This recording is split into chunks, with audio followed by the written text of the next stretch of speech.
Live with CDP Sports Talk, a weekly sports and entertainment podcast sponsored by Barry Cullen Chevrolet. Live on YouTube, Facebook, Twitter, Twitch, and LinkedIn. And on audio via Apple Podcast, Google Podcast, Spotify, Anchor FM, iHeartRadio, Amazon Music, Radio Public, and TuneIn. Now, here's your host, Chris Palme.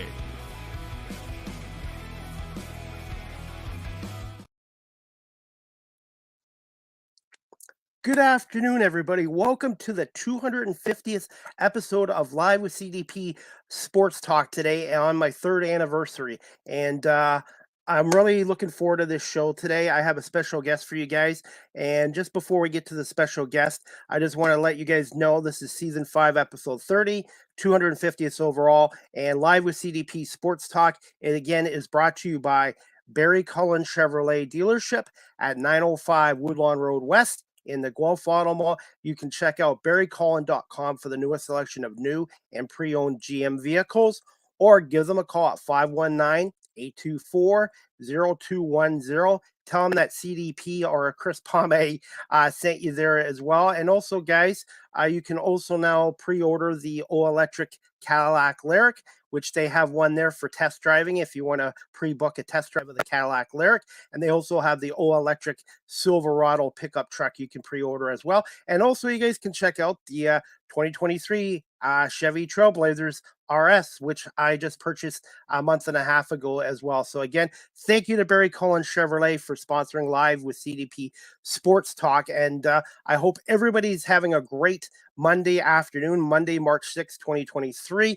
And I'm looking forward to my guest today. Her name is Paige Warner. She's a musician, songwriter based out of Owen Sound, Ontario. And she just recently had hits such as Liquor, The Right Thing, Lose Lose, and 70,000 listeners on Spotify. So she's an up-and-coming musician, songwriter, and I look forward to speaking to Paige today.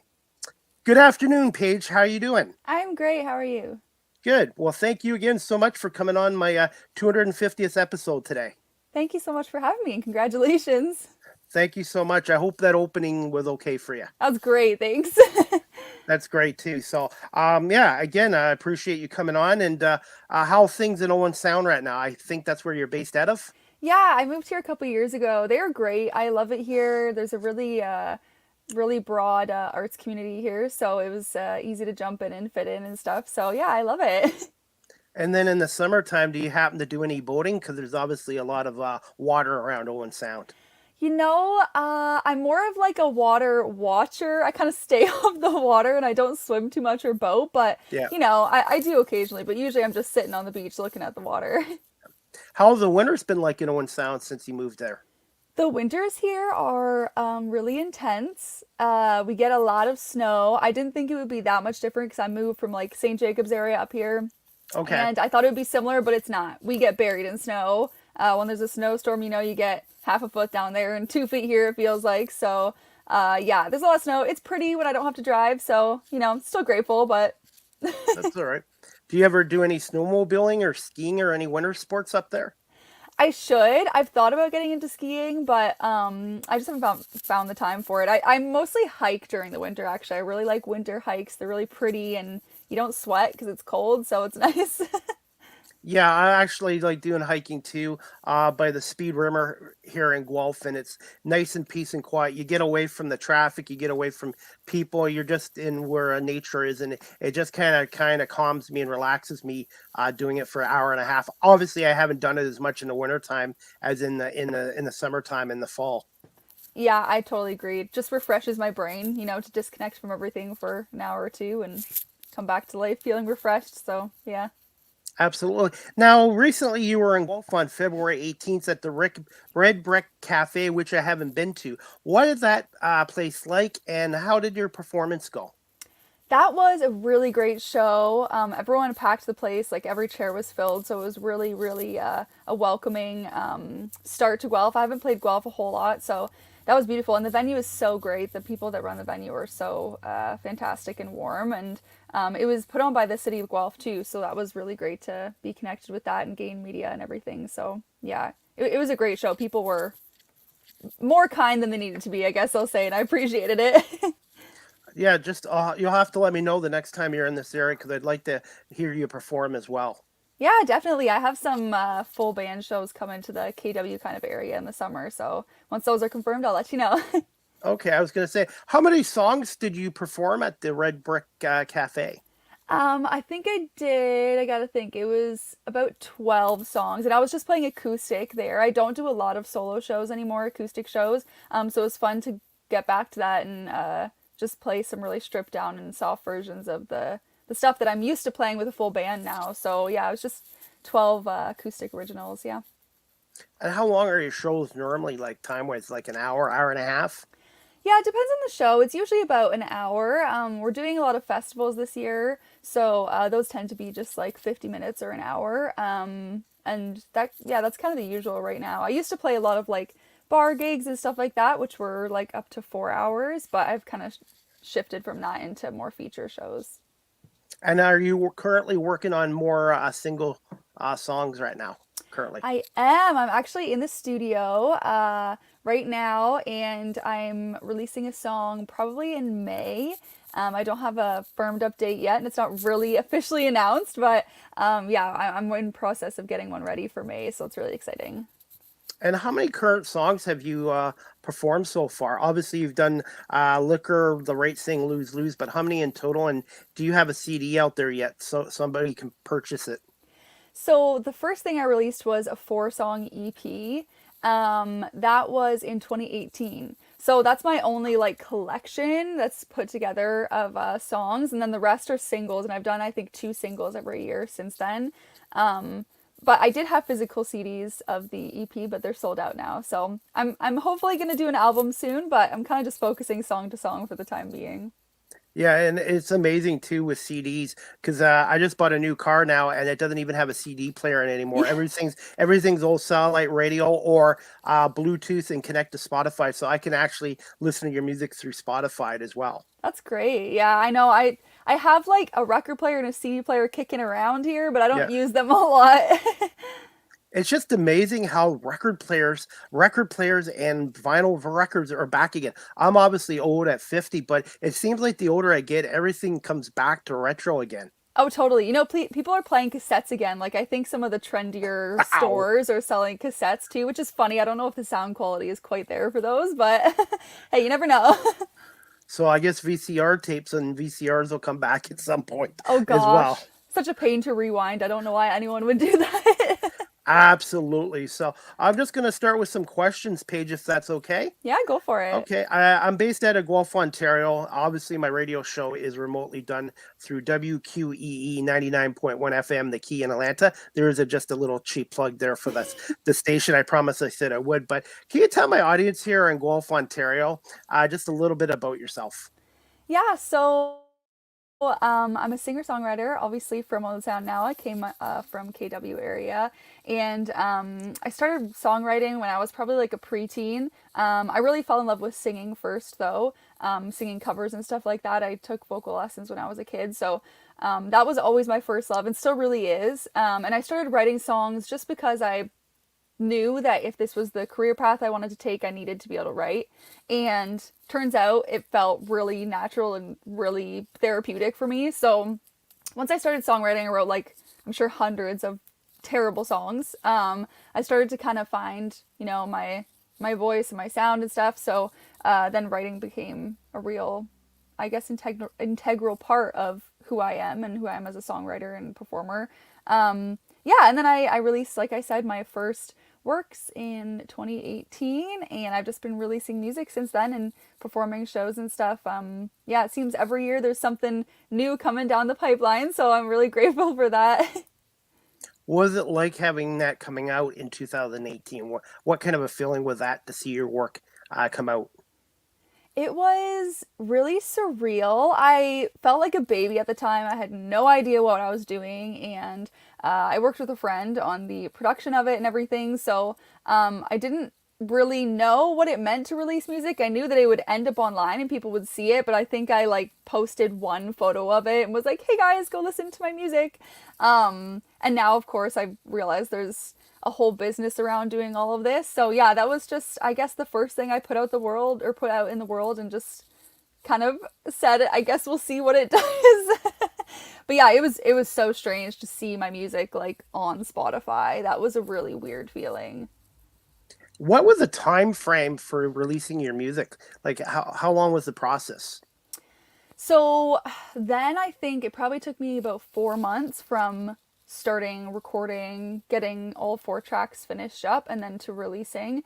Now it kind of depends. Like this song that I'm releasing in May, this is probably one of my quicker turnarounds. I wrote it in October and have started doing production this month, and then hoping to release in May. So that's pretty quick. Sometimes it can be a couple years. Like, let me think what would have been the longest. I wrote a song called Lions, and that probably sat for about 2 years in my repertoire, just playing it at live shows and kind of smoothing out the bumps in it. And then I, of course, took it to the studio and worked on it and released it probably about 5 months after. So yeah, it really ranges, but it's usually within a year. Okay. Now you're in your studio. Is that your own studio, or do you rent out a studio? How did that work? So I work with producers. I really like to have other creative ears on projects, so that's really important to me to find producers that enjoy my music and like what I'm doing. So my last 2 releases, I worked with Craig Smith in Collingwood. Before that, I worked with Josh Polaz from Cambridge. I think he's in Toronto now. And right now I'm working with Canadian Daydream out of Kitchener. So I like to kind of mix it up with every project, try to have some new ears and new spices, I guess, in the mix. But yeah, I never do it myself. I like to have someone who knows what they're doing, and I can be the creative vision behind it, and someone else does the actual, computer tech work and stuff. Yeah, it's important to have good producers, good managers in the music industry as well. Yeah, totally, really is. Okay, the second question I was going to ask you, you've already answered the first part. When do you move to Owen Sound? What do you enjoy the most about Owen Sound overall? I really like the community here. I wasn't sure how it would be moving to a new town at my age and just trying to meet people. But like I said, I lived near St. Jacobs, but I was kind of in a town that was more like a commuter town. There wasn't a whole lot of culture built in. Probably would have been if I was writing St. Jacobs, but yeah, when I moved to Owen Sound, I realized that like the community is very tight knit. Everyone, either knows each other or has a mutual friend or, is related. And I just realized like once I moved here, people were really open to meeting and connecting and networking and all of that stuff, because it's a very tight knit community and people don't leave very much. Like it's not like people live here and leave to go do their other things. Like there's a lot of built-in arts here. So yeah, I really love that. And we of course have the Summerfolk festival here as well, so that's really brought a lot of musicians to the area, especially in the summer. We get a lot more touring through and stuff. So yeah, I love that about it. And like I said, I love the nature. It refreshes me and rejuvenates me, and I think inspires me. So that's been really great. And yeah, I lived in the same town my whole life, so living here has just been kind of a refreshing experience, seeing a new side of life. I guess it's a bit, I guess, slowed down in a way. Sounds like they've been really supportive of your work. And how have you liked playing up in Owen Sound then? I love it here. I wasn't sure if I knew enough people, I guess, to have a concert here, but we almost sold out the show in October. So I had like a release show for my Lose Lose single coming out, and that was the first show that I had done here. I kind of waited a while because I wasn't 100% certain, but yeah, the reaction was great. So many people came out and so many people were really supportive and stuff. So yeah, we're actually doing a couple shows here this month too, March 8th and March 25th. So yeah, it's been really great. Yeah, I need to get back up to Owen Sound. I haven't been up there since 1995. So Oh wow, it's probably quite different. Yeah, I was up in Hanover this summer, but I didn't quite get to Owen Sound, so I really should spend a couple of days up there. Yeah, definitely. I recommend. And I have another podcast tomorrow with the announcer for the Owen Sound Attack, Mark McKelvey. Oh, great. Whose Yeah. grandfather, Ray McKelvey, who passed away recently, was so influential on junior hockey in Owen Sound as well. Oh, that's great. Say hi for me. Definitely. Have you been to an Attack game, and have you sang the national anthem there yet? I have, but only for the Hockey Day in Canada. Owen Sound hosted Hockey Day in Canada this year, so I sang for I think about 4 of the games, which was really fun. But yeah, I'll probably sing for a couple other games because it was kind of a fun experience, and the energy for stuff like that is so unmatched elsewhere, I guess. Okay, no problem. Are you a little bit of a sports fan or not really? I don't really follow sports if I'm being honest. I'm not like a huge hobby person. I kind of fill my time with like everything music and the business side of music and writing and stuff, so I don't have a lot of other interests, like especially sports and stuff. But I like being at games because, like I said, I like the excitement and just the energy of the crowd and stuff, and of course watching is fun and all that. So yeah, probably live games more than watching Yeah. Were you a TV little and bit stuff. nervous? Were you a little bit nervous when you sang the national anthem? I wasn't too nervous for singing the Canadian national anthem, but we did have a game where a US team was here, and I was nervous to sing that anthem because it's a lot harder, and I didn't grow up singing it, right? Like the Canadian national anthem felt like just something I'd sung my whole life in elementary school and stuff. But yeah, the US national anthem's a bit trickier. Okay, definitely. I'm going to ask you this question. Where did you go to school? And obviously, you mentioned when you started your music career. Do you remember the first song you performed as well? I gotta think about that. I used to only perform like cover songs really, but I went to school at Elmira District Secondary School, and I didn't go to university or college after. So that high school was really great at giving people opportunities and stuff. Like I sang for assemblies and stuff like that, and some of the music concerts I would sing like with the band backing me. So that was a really great experience. But I gotta think. Probably one of the first songs I performed would have been either At Last or probably an Eva Cassidy song, actually. I really liked Eva Cassidy growing up. Yeah, I kind of sang more jazz when I started out. I sang in a couple jazz bands that would play at conferences and stuff, and leaned more towards that. And then I shifted to pop later on. So it was probably some sort of jazz song, maybe At Last or like Summertime or something like that. Yeah. Do you have one particular favorite artist? I can talk. Sorry. Favorite jazz artist. I mean, Etta James is like someone that I loved from a young age, so probably her. I also really liked Eva Cassidy, like I said. But yeah, I think I'll go with Etta James. I had her like, I don't know, 150 song album on my phone, and that would kind of be on repeat a lot when I was a kid. So probably, yeah, probably Etta James. To me personally, the best decades for music were in the 70s and 80s. I do like Motown music from Detroit in the 60s, but Yeah. just growing up in the 70s, just the 70s and 80s, and like what's if you had a particular favorite decade or 5 years for music, what era would that be for you? Oh, that's a good question. I also really like Motown. I think, um, honestly, this is probably like not a good answer for this because you're looking for something old, but I really do like music now. I'm a big advocate for thinking that music now is great because people often, say, "Oh, music now is trash, you should listen to the 60s, 70s or like, 20s, whatever." But I think so much now, so much music kind of brings a bunch of the genres and a bunch of the styles back in to like one sound, right? And I like that music now doesn't really have like a super specific genre. You can be on the pop charts and your song is more rock, or you can be on the pop charts and your song is more folk, or be on the pop charts and your song has a bit of blues in it. So yeah, I think I'd go with now. Definitely. And this question I wanted to ask you, Paige. Did you have a mentor or mentors when you were first starting out in the music industry? And who are some of your other favorite bands and artists that you enjoy listening to?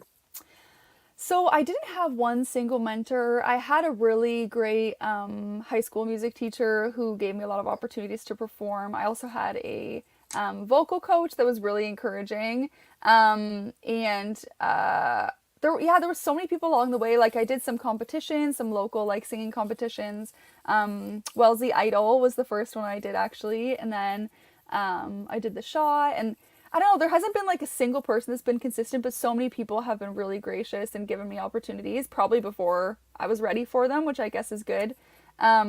And yeah, some of my favorite bands right now. That's a good question. I think JJ Wild is a big inspiration for me. She's still kind of just broken through within the past few years. Um, I really like Alicia Keys. She's always been my huge inspiration, I guess. Who else? Probably her. Maybe Billie Eilish is really great. I think her sound is really outside the box and kind of got people thinking different. Um, Jacob Banks is great. I don't know. I could go on forever listing people, but that's a few. Favorite concert you've been to Ooh, aside yourself? I don't think I would say myself anyways. I think I just recently went to a JJ Wild concert actually. That was really great. I also used to go to the Uptown Waterloo Jazz Festival when I was a kid. That was always a highlight of my year because we didn't go to a lot of concerts growing up. There was 4 kids in my family, so we didn't have like a lot of extra money to do stuff like that. So the jazz festival was free though, right? So that was always really, really exciting to me, going and getting to see bands for a whole weekend. That was like mind blowing to me. Yeah, I've seen Jacob Banks live. He was really, really great as well. Yeah, I think those. Have you ever performed at Hillside, which is here at Guelph Lake in the summertime? I haven't, but I would love to. So if anyone Okay. out there, knows someone who works at Hillside, let them know. You know what? I'll see what I can do, and I'll see if I can get some information for you, because I think that would be a great opportunity. Because now that the pandemic, I think, is behind us, I think Yes. the Hillside this summer at Guelph Lake would be a perfect opportunity for someone like yourself. Yeah, that's a great festival, honestly. So I'll see what I can do for you on that. Thanks. Definitely. Hey, one other thing I wanted to ask you too, since you're a musician and a singer, um, do you have a vocal coach as well? I had a vocal coach growing up. Her name was Charmaine Brown. She was really great, very gentle with me, which I needed at the time because I was a little bit of a nervous kid, very scared stage presence. But now I kind of just base it off of that, and I usually do some online courses every once in a while. But I don't have someone steady right now. I usually just take like random courses or random private lessons from people just to gain some skills and then work on it at home. Now, before you do a performance, do you kind of just try to avoid talking, or do you just try to drink a little bit of water or tea or coffee or whatever? Yeah, I kind of do not as much as I should probably, but I usually try and avoid any sort of loud talking, especially like the day before. Drink a lot of water the day before. I drink like throat coat tea, which is like a traditional medicinals tea. And I also have a voice humidifier, which is actually right here. I can even show it to you. Oh, This is what I cool. do every night Wow. to keep my voice in shape because I didn't used to have vocal trouble too much, but last summer we did so many festivals and shows and they would just be like days back to back that I had to do these extra measures to keep my voice relaxed and be able to, finish a show without losing my voice. So, yeah. How often do you use that, or just when you feel the need for it? I use that every night, even if I'm not Every day. doing a show or anything. Because often during the day, I'm songwriting or like working on a song that I have for a show coming up. So I will be singing. So I just use it every night to be safe for 10 minutes. And it's kind of relaxing, just steams your face anyways. So So that's one of your most important pieces of equipment. yes, it really is. And I have like throat sprays and stuff that I use as well, but not every day. They're more sporadic depending how I'm feeling. This is what I love doing about my podcast show. I learn new things from my guests all the time, and I had no idea. So thank you, Paige, for showing me that and telling me about this. Yeah, I feel like I have one of the throat sprays here too. This company was really kind to me. They sent me a whole box of stuff for free, so shout out to them. But this is a relax spray. It's more for like anxiety and stuff. But Avogel, they have throat sprays too as well, so they're great. I was going to ask you this at the end of the show, but I'm going to do that now. Do you ever have any anxiety or nerves before you go on? And if you do you have a ritual or something that kind of calms you and relaxes you before a performance? Yes. Major stage fright. I That was probably my biggest struggle when I started out. I was terrified to go on stage. My whole body would shake. I felt like I couldn't breathe. I would sweat. Like it was rough. And thankfully I don't usually have that anymore. Now sometimes if it's a really important performance, I'll still get the jitters. Usually I do some breath work to help myself through that. Or if I'm doing a show with the band, I just try and connect with them, go over things we're doing, talk about how we need to connect on the stage, like being part of the song together, and that kind of thing really helps me. And usually I just have to remind myself some of my things that I know to be true, because in the moment you're just thinking, oh my gosh, what if I mess up? So I usually just remind myself, like, everyone is here to see the music. They want to enjoy the music. They're not wishing for you to mess up. Everyone is, everyone in the room is supporting you. And also that it's not the end of the world. Sometimes performances feel like they're a make or break moment, and they never really are. So just taking some of that pressure off is really helpful. What's the biggest crowd that you've performed in so far? Oh gosh. I've done some like Christmas feature shows that were probably around 800 people, but that would be a few different artists performing as well. The largest crowd that I think I've sold like just for a show for me would be like 250 right now. I might be wrong with that. I can't think past this past summer what the numbers would have been, because we had a couple years there where there was no shows at all, but yeah, probably around that range. If it's a festival, of course, there's going to be thousands of people there, but they're there to see everyone. So yeah. And what you just said there too, I wanted to ask you about how hard was it being a musician songwriter during the pandemic for those 2 years? It was really tricky. However, I think it was good for me. It let me reset and reevaluate my priorities and what I really wanted to do. Before the pandemic, I was grinding really hard, and I still am, but I was more doing a lot of like bar gigs and cover gigs and booking so many that I couldn't focus on one enough, and I couldn't focus on my releases enough, because I'd be doing like 3 shows every weekend and working during the week. So I'd have no time to like be creative and write my songs and promote the shows that I was doing. So yeah, during the pandemic, I kind of reset and cut out a lot of that. I don't really do cover shows anymore or bar gigs. I just have like a select few throughout the year that I focus on, and I can properly promote it and like create an experience for people that are coming, rather than people showing up and I'm like frantic and not prepared because I had 2 shows the night before, right? So yeah, that's the positive from it. But yeah, it was definitely really tricky. I lived by myself for a while during then as well, so it was pretty lonely, I guess, as an artist.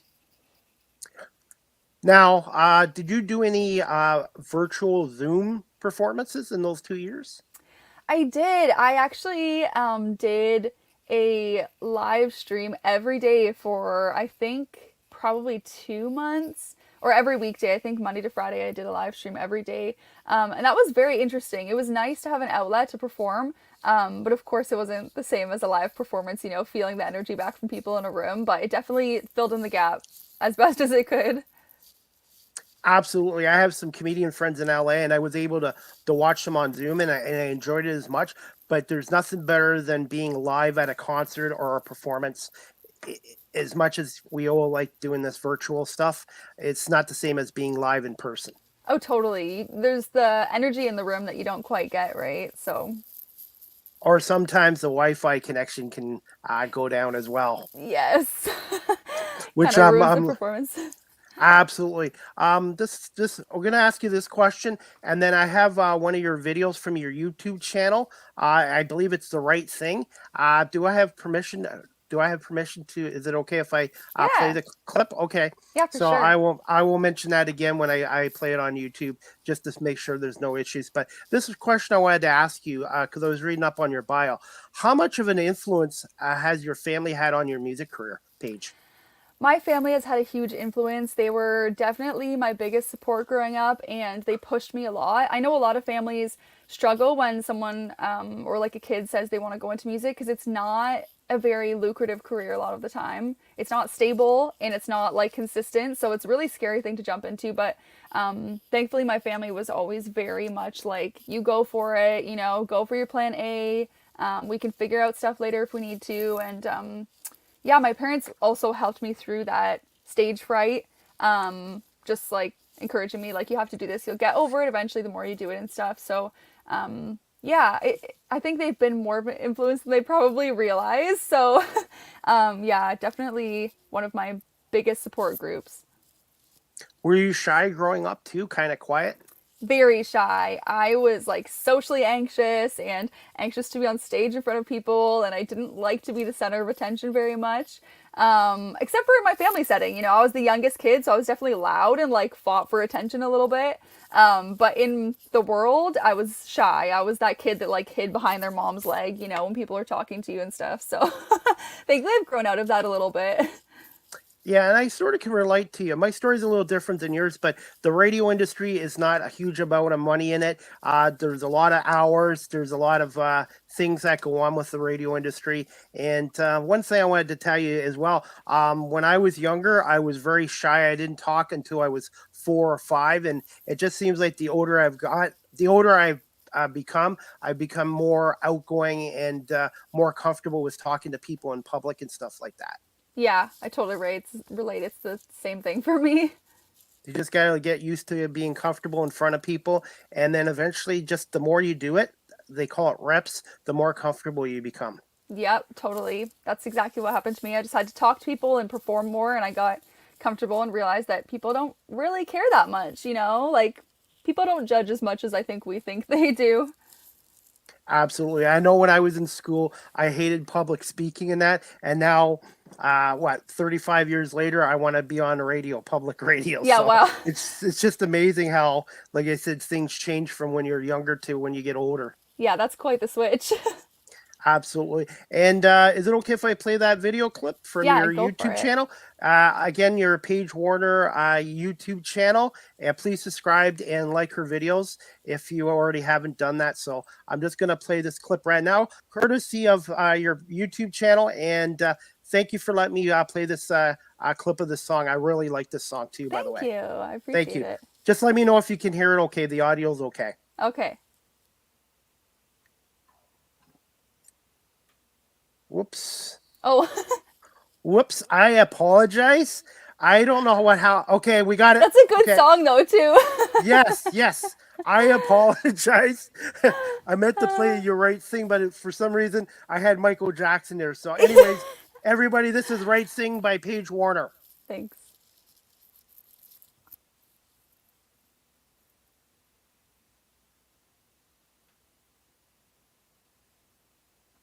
I'm not sure the audio's coming through.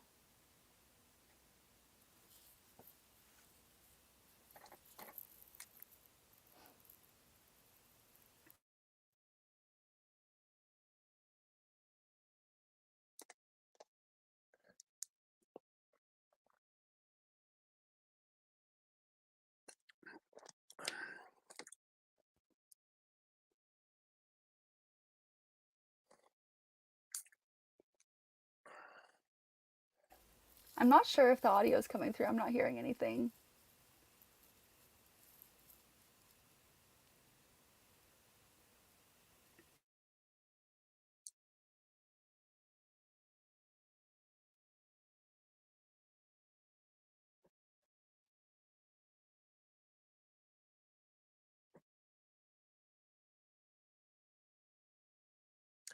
I apologize. I think it's freezing. We'll just give it a few seconds. Hopefully, we can get it going. I'm not sure if the audio is coming through. I'm not hearing anything, but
Anyways, that was courtesy of your YouTube channel. You have over 500 subscribers. That's really impressive. I know, Thanks. as for myself, how hard it takes to build up your subscribers. But as for that song, the right thing, how long did that song take you to do and to film the video? And it looks like it was done in Owen Sound. It was, yeah. I actually did that video as just a DIY project. It was still kind of in the thick of COVID when I was doing everything, so I didn't want to have to bring a whole crew on. So I did some of the shots myself, and my mom actually recorded a lot of that video footage. So Wow. just on my phone with a little I forget what you call it. I can't remember the word, but yeah, she recorded it for me. So, and I just put everything together after. So, yeah, it was pretty fun, and we tried to have a lot of the backdrops of Owen Sound, since I was just a new artist in the area. So you'll see like the grain elevators there and the park and everything, some really key spots in town. So it was pretty fun to do. I just got your private message, so you weren't able to hear any of the audio at all? I wasn't, but maybe viewers could. I'm not sure. Okay, because I could hear it on my side, but it's possible I might not have hit something. Because when you put a video on StreamYard, you got to check off the audio box, and I forgot to do that. So I Gotcha. do sincerely apologize No for that. worries. I'm still learning how to do all this Yeah. technology stuff. Hey, if people want to hear it, they can check it out after. We're good. Definitely, it's a really great song, and it Thanks. stays in your head. So you got Thank such you. you have such a nice voice. It's kind of relaxing and calming. Thank you. I appreciate that. I think anytime anyone's upset, I've always liked to do this in the past, is to listen to music, especially upbeat music, because it puts you in a better frame of mind. Yeah, totally. I've definitely convinced myself to feel better through music a lot of times. Definitely. You already answered my next question about your first release in 2018. So we're going to get to this question right now. What is the process of writing songs, like time wise? And obviously you have a studio right there. Yeah, so the process is different every time. Lately, I've actually been writing a lot in the car, not physically writing because it's very dangerous, but I drive a lot for shows. So I'll be driving, a 3 hour window, and sometimes a melody and some lyrics will come to me. So I just record them on a voice memo, and then when I'm home next, I'll try and put some chords and stuff to it and finish it off. So it's different every time though. Sometimes the chords come to me first, or sometimes the idea or like the song title or the theme of the song and stuff comes to me. But yeah, lately it's been driving has been giving me the inspiration to write. And yeah, I don't have like a super great home studio setup. I just have my little corner here that I have my instruments, and I'll record demos. Like I just record demo tracks to send to producers before we work on songs and stuff, but nothing too over the top, I guess, here. How many demo reels do you have so far of your work? Oh gosh. I don't even know how many. I have so many just stuff that I've put together at home that I haven't released. I mean, I've probably written thousands of songs at this point, because so many end up not making the cut ever.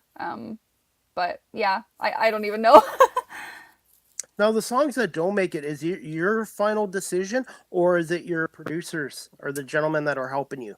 So usually I bring a list, unless I know for sure what song I want to release, which sometimes I do. Like with this song, I knew for sure this was the one I wanted to do, but oftentimes I'll bring like between 5 and 20 songs to the studio and see which one the producer really enjoys as well, because I don't want to work on a song with someone if they're not really digging it. So usually, yeah, I bring a list of songs and see which one they're really feeling, because I think the song will come out best when both parties involved are really into the sound and stuff. So usually it's that, but occasionally, like this time, I just bring the song I want to do. And one thing too about your industry, it's sort of like what I'm trying to do. Obviously, being talk radio, is it's important to have a passion for what you do. Totally, yeah. I wouldn't be doing this if I didn't have a passion for it. Like we said earlier, there's not a whole lot of money in it, unless you cross that certain threshold. And there can be. There's a lot of areas of this. Like a lot of people I know do sync and stuff, and get their songs on TV and stuff like that. So there is money, but yeah, it's not like the easiest, cleanest path to get into. So you have to love it to make it through, I would say. And that's what I'm doing with radio. And I'm actually making less money now than at my other job, Yeah. but I am so much happier. And this is something I love doing. I don't even call it work. It's something I just really enjoy. And I get to learn new things. And I also do camera work too. So I Nice. get to see the TV and the radio side, and just learning all aspects of the trade. And I was going to ask you that too as well. Do you try to learn it as much as you can in the music industry as well? Definitely. I have learned so many things that I never really thought I would have to. I've had to learn, I guess, that there's an entire business aspect to this. Like when you're a musician, I don't have management right now. I'm self-managed, so I'm doing all my own bookings and doing all my own video editing, all my social media, all my obviously writing the actual music side of it. And like doing my own contracts and everything. Like there's so many aspects, as I'm sure you're obviously very aware right now too, that people don't think about. So yeah, it's been a huge learning curve, but like we said, the passion makes it worth it. Like I'm passionate about the music, so learning all this other stuff that has to go along with it is worth it. Even though it's sometimes, you know, a bit of a pain, but it makes it worth it in the end. What gives you the most satisfaction when you are doing a live performance? Um, I really like when people are clearly very engaged with what I'm saying or singing, but the words. Lyrics are so important to me in the message of a song. I don't tend to write like cliche broad things, like they're very specific things to my life or very specific things that people that are close to me have gone through. So when I can see that people are like hanging on every word that I'm saying, I'm like, yes, they're getting the message of the song. It's also fun when people dance too. Like I always do a kind of fun version of my song "I Don't Need Boys," and the crowds get dancey and laughy and you know sing along and stuff. So that's always really fun as well. That leads to this question here: where do you get some of your inspiration for your music, your songs, both R&B, and pop? Um, this is a hard question for me. People always ask me like, you know, what artists do you try and write like? But I never really try and write songs like someone else. Like going into the studio, producers often want like reference tracks, so like a list of songs that you're like, yeah, I want the song to sound like this. And that is the hardest thing for me because songs don't come from inspirations in my head. You know, I'm not like, oh, I'm gonna write a song that's like a John Legend meets Adele song. It's never like that for me. It's just something that I have to express. So it's hard to choose inspirations, but I think lately my songs have been changing a little bit. I've kind of gone back and started listening to some oldies, like oldies rock and stuff, and I think that sound has bled its way into my past releases or recent releases. And that just seems to be the way for me. Like when I started out, I listened to a lot of really smooth R&B, and I hear that now listening back to my first songs. And then I hear the transition to pop, and then transition to a little bit of rock influences and stuff. So it's always changing. Now, do you ever get any inspirations from like going on vacation or going to different spots? Um, I get inspirations from pain. That sounds a bit out there to say, but a lot of my songs are written about like real crappy situations I went through. And that seems to inspire me the most because it feels like this ball of pain you got to get out of your body some way, and that's how I do it is by writing it into a song. I do sometimes have inspiration from happy situations. Like I've written a couple of songs, especially when I was a younger teen, writing songs about, you know, like high school romances and stuff that I was going through.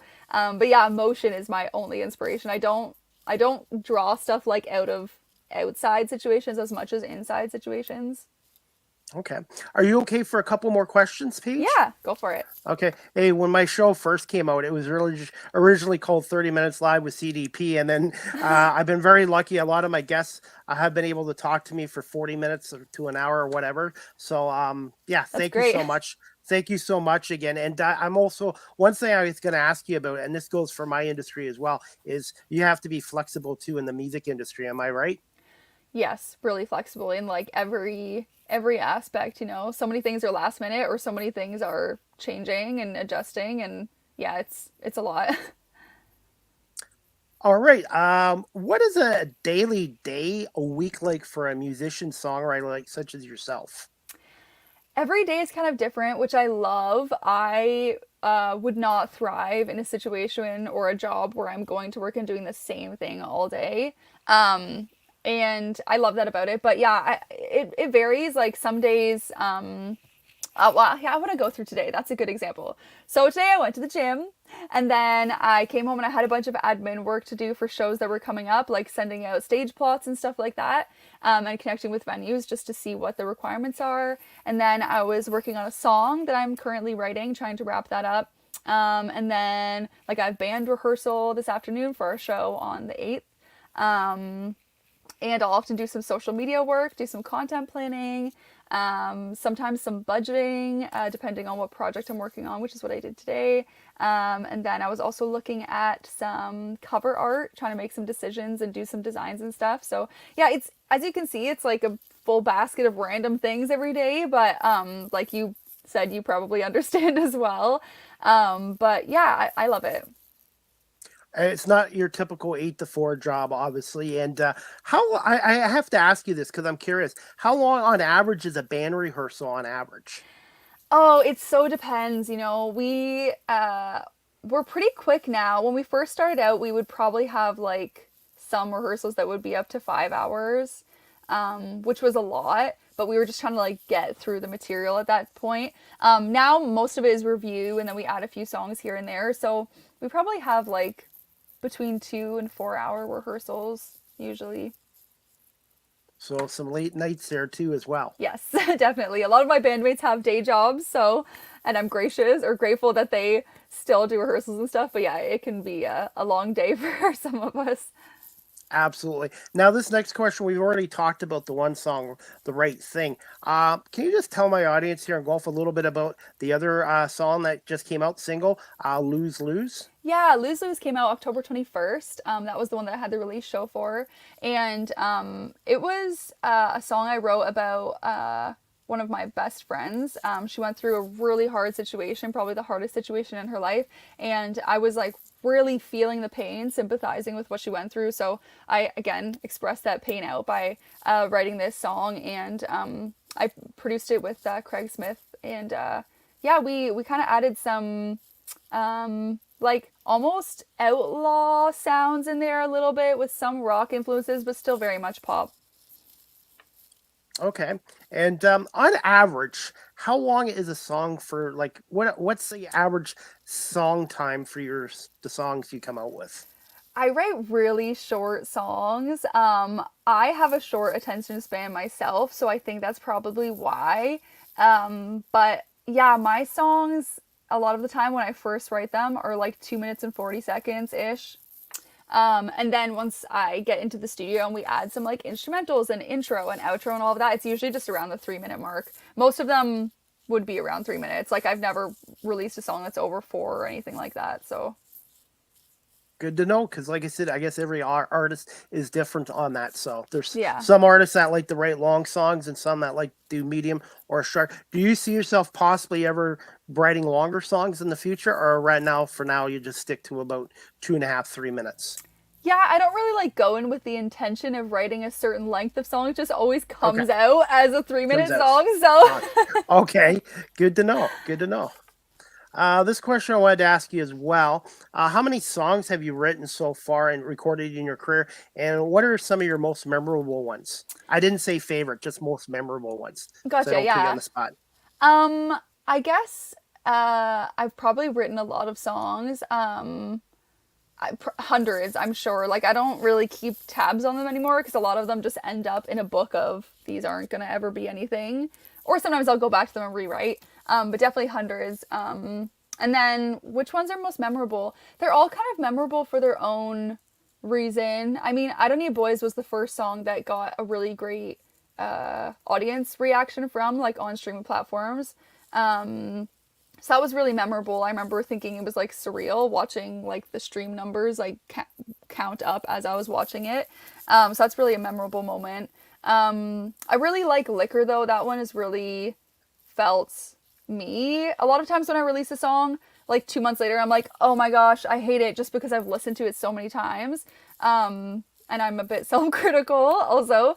But yeah, Liquor never had that moment. It's always felt very at home when I sing it and perform it and stuff. So that one's special. Lose Lose is of course really memorable because it's recent. And yeah, I think those ones, they all have something special, but that's what sticks out to me.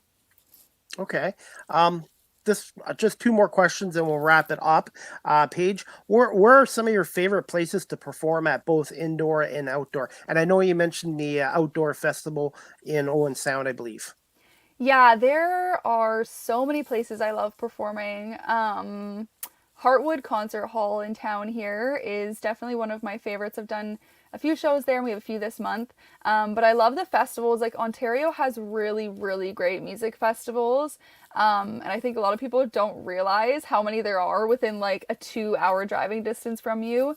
Yeah, so the local festivals are really special for me. And some of the city events we've done have had a really good turnout. We did a city run show in Kitchener, an outdoor one at the market, and there was like packed. It was so many people there, and people were so welcoming and such a great audience and stuff. So yeah, I don't know. I love the festivals.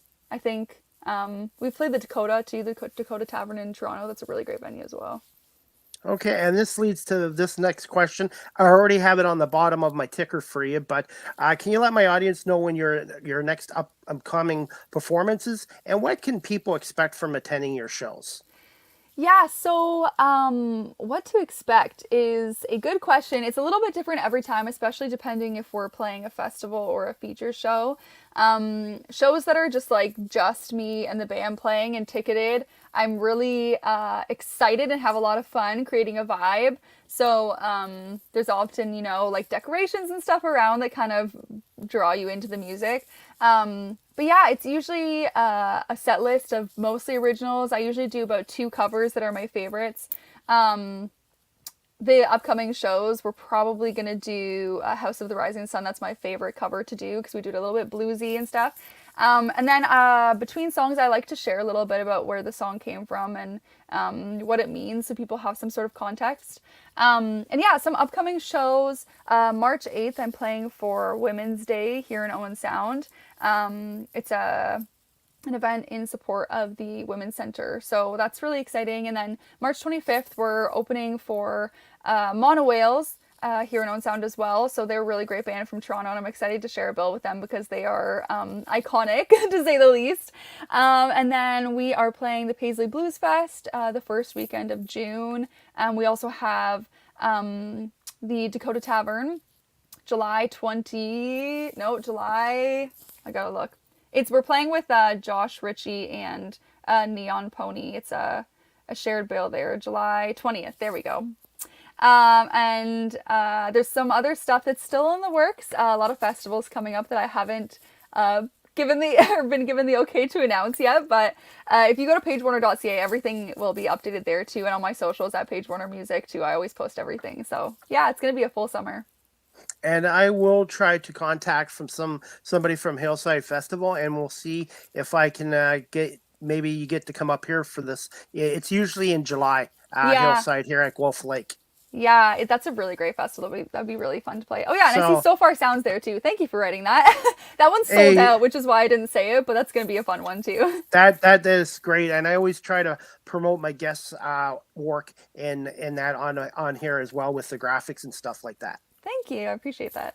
No problem. And we're going to wrap this up. But thank you so much for giving me an extra 10 minutes here today for Live with CDP Sports Talk. And this last question I wanted to ask you is, any advice for those who are watching or listening that are looking to pursue a career in the music industry? And again, where can my audience follow you on social media and your website? Yeah, my advice would be to take every opportunity you can. Don't turn down anything because you don't think you're ready for it or because you're scared. That was the biggest thing that helped me launch my career, just taking any opportunity. Whatever people asked, play this show, play this festival, whatever. I took it. So that's really important. And also just pushing yourself outside of your comfort zone. This career is never going to be comfortable. There's always things happening that you're not used to and that don't feel like you have the experience for it. So getting comfortable with that is really important. And yeah, where people can find me is at Paige Warner Music on Instagram and Facebook and other social media sites, TikTok too, if you want.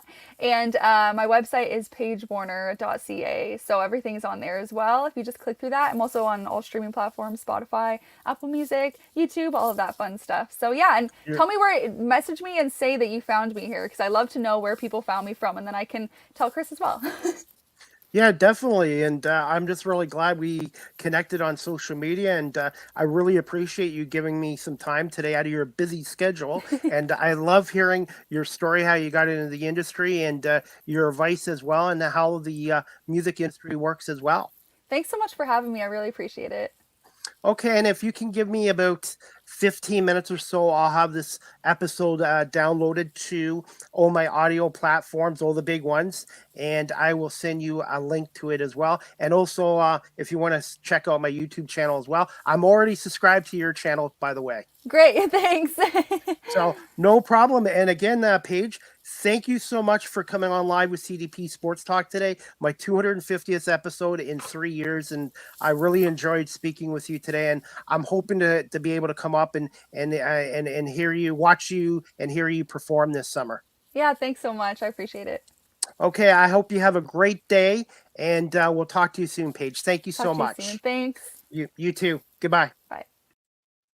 All right, guys. I hope you enjoyed my 250th show today with Paige Warner. She's a musician, songwriter out of Owen Sound, Ontario, and she just had recent single hits such as Liquor, The Right Thing, Lose Lose, and she has over 70,000 people listening to her on Spotify as well. Please subscribe to her Spotify channel as well. I'm going to put all her social media stuff up on here again, guys. You can check out her website, paigewarner.ca. She does sell merchandise there as well, and all her work is on paigewarner.ca. And you guys can also follow her page on Instagram and Facebook at Paige Warner Music as well. And you can also, again, subscribe to her on her Spotify channel as well. All right, guys, I have some sports news before we wrap up this 250th special episode today. National Basketball League of Canada, as a media affiliate, there's a game this Wednesday, March 8th at 7 p.m. Tanner Stuckman and the Windsor Express take on the Kitchener-Waterloo Titans. If you can't get down to the Odd on Wednesday night at 7 o'clock, you can catch it on NBLC TV as well. The National Lacrosse League, there's a Monday edition tonight. Toronto Rock and the Philadelphia Wings, 7 p.m. Eastern on tsn.ca or ESPN Plus. The Rock are 9-2. They're trying to win their 9th straight game and take a half a game lead over the Buffalo Bandits in the National Lacrosse League's Eastern Conference. So again, the Rock are going for their 9th straight win tonight against the Philadelphia Wings. You can catch the game 7 p.m. Eastern on tsn.ca or ESPN Plus as well. Some other sports news, guys. The New Orleans Saints have reportedly signed former Raiders quarterback Derek Carr to a 4-year contract worth $150 million contract, as reported by the NFL networks in Rappaport and Mike Garofalo. So I think that's a big upgrade for the New Orleans Saints there as well. All right, guys, before we wrap this up, I want to let you guys know my next live with CDP Sports Talk, brought to you by Barry Cullen Chevrolet, Tuesday, March 7th, tomorrow at 4 p.m. Eastern, with guest Mark McKelvey, the TV play-by-play voice of the OHL's Ontario Hockey League's Owen Sound Attack. He also does some radio work for the Owen Sound Attack on CFOS 560 alongside Fred Wallace as well. So I'm looking forward to speaking to Mark McKelvey, who's also in horse racing as well. He's a manager of media and communications for Woodbine Entertainment out of Toronto and at Mohawk. So I'm going to talk to Mark about the Owen Sound Attack, the OHL, and maybe a little bit about horse racing as well. Mark's one of the nicest guys in the industry, and he does a great job on his broadcast as well. So I hope you guys can tune in to season 5, episode 31 tomorrow afternoon at 4 o'clock with Mark McKelvey as well, guys.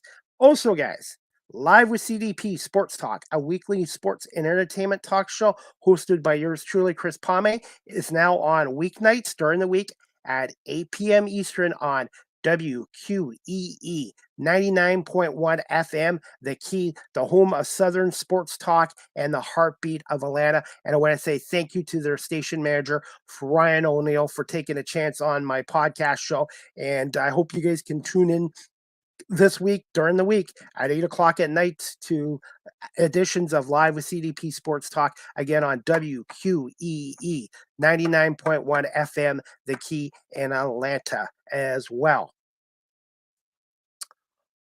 Also, guys, just want to let you guys know, Live with CDP Sports Talk is always live streamed on my YouTube channel, Facebook, Twitter, Twitch, LinkedIn, and I want to say thank you to everybody for watching this live stream on those 5 platforms as well. You guys can also check out my website, beacons.ai/Chris D. Palme. All my previous podcast shows, all my social media content, my live interviews, everything is on beacons.ai/Chris D. Palme as well. And as always, guys, Live with CDP Sports Talk, again, is sponsored by Barry Cullen Chevrolet Dealership, 905 Woodlawn Road West in the Guelph Auto Mall. Check out barrycullen.com for the newest selection of new pre-owned GM vehicles, or give them a call at 519-824-0210, or email them at info@barrycullen.com. And again, the all-electric Cadillac Lyric is now available for test drives at Barry Cullen Chevrolet if you wish to test drive a Cadillac Lyric as well. And guys, I am quite happy with my 2023 Chevy Trailblazer RS model sold to me by Nathan Laud. If you do go to Barry Cullen Chevrolet, check out Nathan Laud. Great person. He knows his vehicles, and I'm really happy with my Trailblazer as well. Finally, guys, you can follow me on TikTok at Live with CDP, or just type in CDP. I post a lot of social media content on TikTok as well.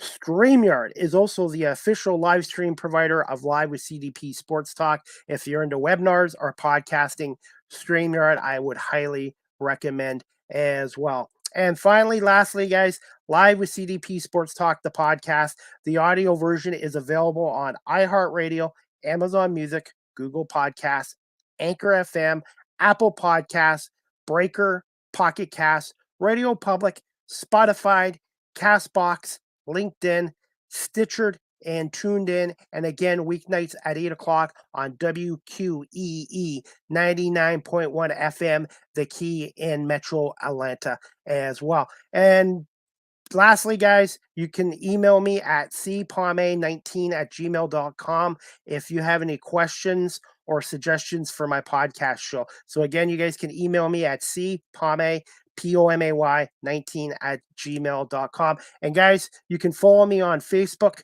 Twitter, Instagram, TikTok, and also, guys, please subscribe and like my YouTube channel as well. I do post a lot of content there, my previous podcast shows and my live interviews there as well. And that's about it, guys. I'm going to wrap up this show, my 250th show today.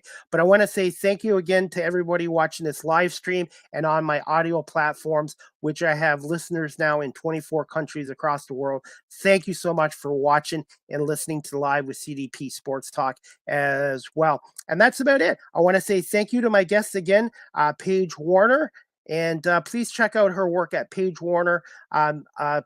Her website again, I believe it is paigewarner.ca. Check out her website, paigewarner.ca, or go on her social media pages at Paige Warner Music. But thank you so much to Paige Warner for coming on here today. And thank you to everybody for watching this and listening to this podcast show. And again, check my show out at 8 o'clock on weeknights on WQEE 99.1 FM in Atlanta as well. And that's about it, guys. Hope you guys can tune into my next show tomorrow, season 5, episode 31, with Mark McKelvey, the longtime TV voice, play-by-play voice of the Ontario Hockey League's Owen Sound Attack at 4 o'clock here on my live stream and my audio.